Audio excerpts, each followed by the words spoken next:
It's the middle of January and I'm continuing my seed starting with you guys. Today I'm going to be talking about soil blocks, what they are, what are they good for, how do they work, and I'll be starting tons of new seeds, lots of flowers, some peppers and different things. So I'm going to give you tips and tricks and everything in between, and hopefully this will be helpful. It is middle of January and I'm continuing my seed starting.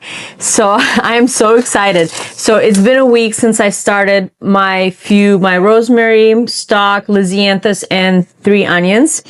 So today is going to be my big seed haul that I'm going to be starting a lot of seeds. So I wanted to show you the things that I'm starting. I wanted to show you how I'm doing it and hoping that it will be helpful to you. And then you can follow along and see how I grow it with me. And we can grow together and have success. I am ready to start. So for different seeds, I kind of think of different containers that I want to put them in. So first I want to do my peppers. And I'm kind of thinking I want to do soil blocks for that. So let me show you. It looks like this. And it just makes blocks of soil. So I have to put these little plastic pieces inside. And those will make a divot in the soil block where I put my seed in.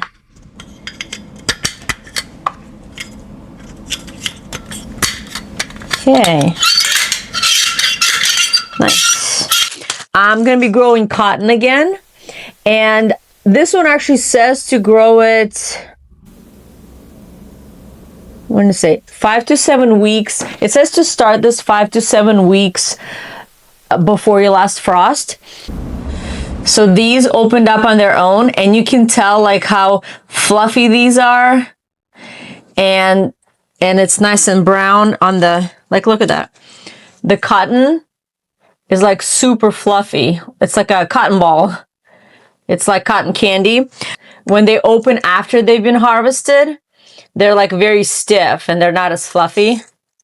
You see that? How it's like all just like that. So anyway, so what I learned is I want to start cotton earlier indoors. So then by the time I plant it out outside, it's going to be nice and big plant. And then we'll have our nice summer. And then a lot of the little bowls will open up on the plant and it'll be much nicer. I'm going to be starting my peppers first. So if you're growing spicy peppers, those need to be started first. They kind of take longer. So I'm going to have my jalapeno pepper. Well, this one says 8 weeks before. And then I'm going to be starting cayenne. This one says 8 to 10 weeks before frost. And then I have this one. I love this one's called lemon drop pepper. This one is 8 to 12 weeks. So these kind of need to be started now. And then what I do is I just start my sweet peppers at the same time too. I'm not going to separate them and start them at different times. So I'm going to use this bag. This is organic potting mix. This is the stuff that I got from Lowe's, and organic, that's the best thing that I can find there. So I'm going to be using that. Oh, I like this stuff better than the stuff from Home Depot, I think.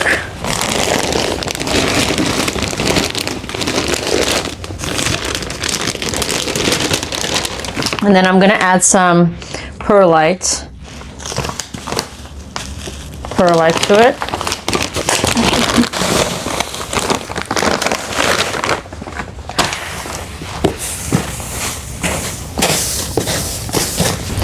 Oof. Guess I should be wearing a mask with this stuff. What perlite does is helps improve water retention in soil. So it kind of creates these perfect pockets in the soil. So it's good to add that so your soil doesn't dry up and become clumpy. Oh, that looks beautiful. Oh, I like this stuff so much better. The bag from Home Depot that I bought had so many big chunks of mulch. Oh, there's a big chunk. It had so many big chunks of mulch, and it had like tons of oh my word, look at this big thing. I don't know if this is from this bag or is it from, because I kind of mixed two bags together.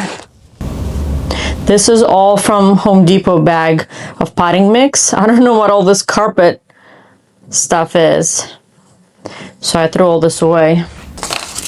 Then I have eucalyptus that I'm growing this year again. I skipped last year, I didn't grow it. So I grew the year before, and I grew the baby blue, is that what it's called? So I grew baby blue eucalyptus. And this year I wanted to also try this one, the silver drop. So I have two different eucalyptus that I'll be growing. I'm excited about that.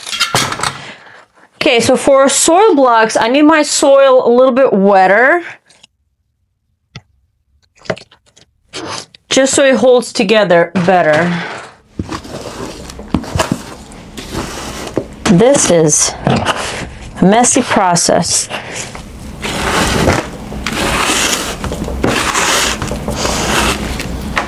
More water.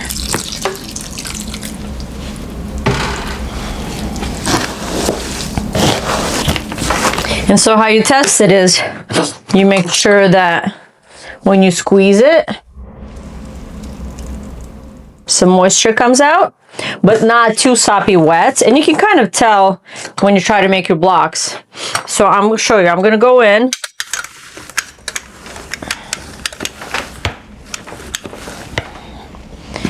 And I'm going to stuff my block. Kind of push a little bit, make sure that there's no pockets, like right here. It wasn't quite enough soil.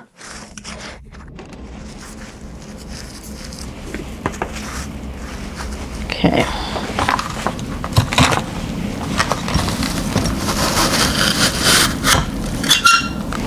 There you go.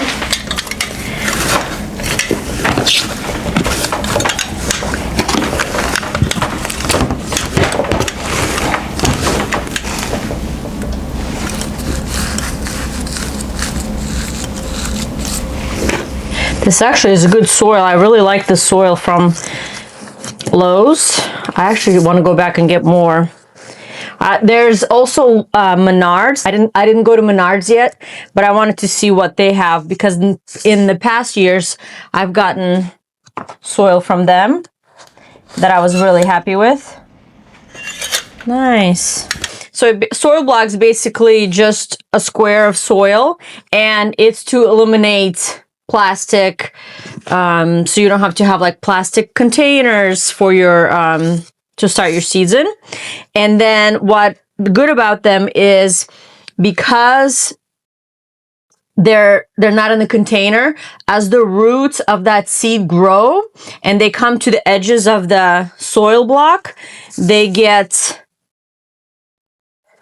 don't become root bound. They kind of get pruned. It's called like air pruned. And so that way your roots don't just keep going in a circle how they usually would in the pots. So this way your roots get air pruned. So it's fun. I like doing everything. I mean, I like doing soil blocks and I like doing pots. Like the pots are a little bit easier because they're not as messy, I guess. But I don't know, this just something satisfying about a soil block too. And they're a little bit bigger, so your seedling can grow in here. A lot of them, depends on the side of the seed, can stay in the soil block, and then you just plant that soil block into the garden and you're done. So like my cabbages and broccoli, I'm gonna start in the soil blocks closer to like 8 weeks before our last frost.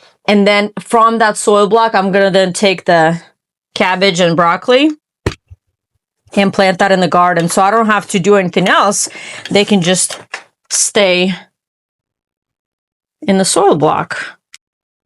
But then some of the other seedlings, I'll be starting them in the containers. Then I'll have to, what's called up pot them. I'll have to move them from that container to a little bit of a bigger container before they're ready to go outside. So there are just different ways of doing it, and there's no right way of doing it. It's just a preference. Okay, so these are kind of, try to keep them closer together so they're not crumbling. There you go. So they're not crumbling apart. Okay, let me bring you closer. I'll show you.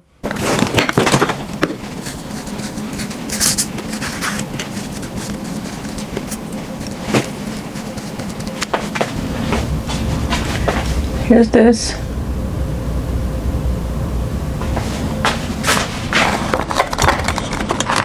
And then I'm pushing down a little bit as I'm also lifting up at the same time.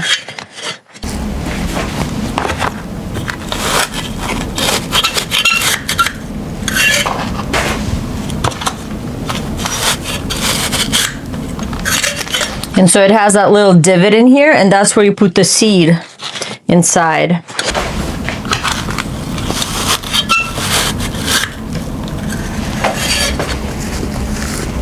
So you do want to push in, because if you don't, it actually, you can see sometimes that there is like little gaps in here. So you do want to make sure that there's no air gaps. Oh my goodness, that's a big chunk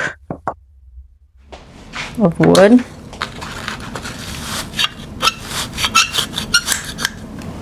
I can't fit another row, but this is actually perfect spacing for when I need to water. You don't want to water on top, so that way the soil blocks don't break. So I'll be pouring my nozzle, I'll be pouring in here to water. It's called bottom water. And I'm actually going to squeeze a row in here, so that way I'm going to have 50. Did I say 10? 1, 2, 3, 4, and then one more. So I'll have 50 soil blocks in one tray. That's awesome. So then I go this way.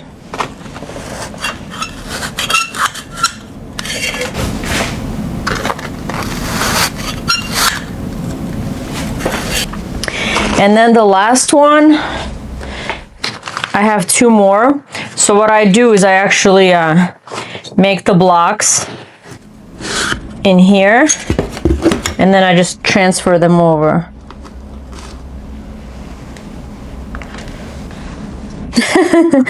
As best as you can. There you go.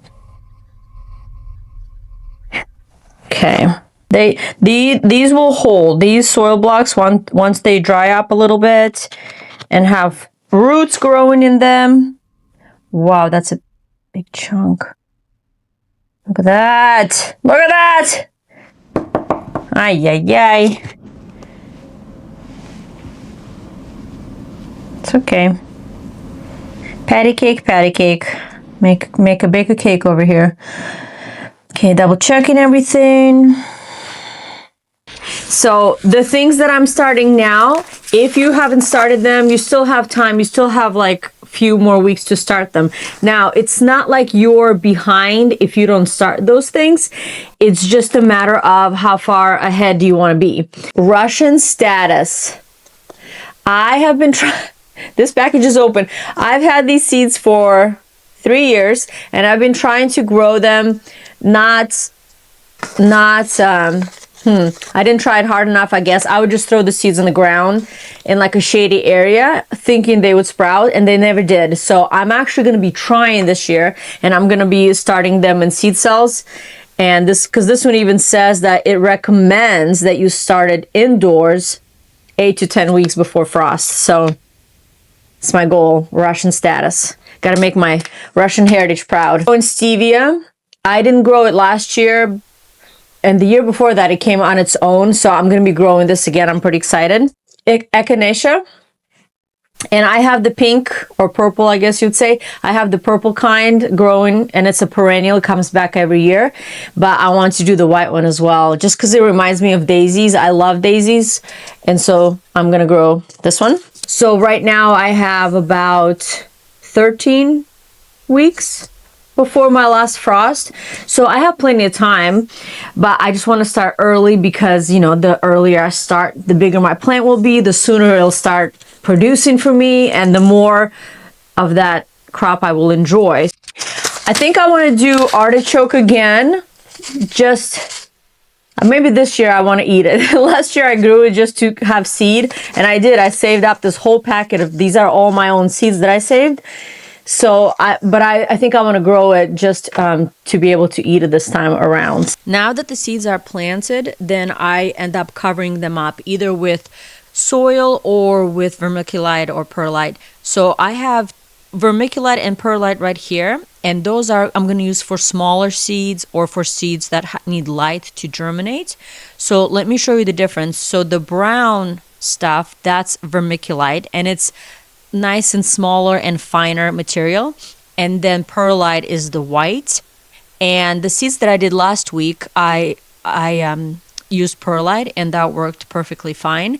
And then for these little guys, I'm going to be using vermiculites just because it's a little bit more finer, and I don't know, I've used that before too. But both of them do essentially the same thing when you use them on top of seeds, is they both help improve water retention, and then vermiculite says is promote faster seed and root growth. So, and you know, also improves moisture and nutrient retention. So I kind of use both of them on my seeds. So on all the small seeds, so I put it on stevia, on Russian statice, and eucalyptus. And then on my bigger seeds, I ended up putting a little bit of fine dirt.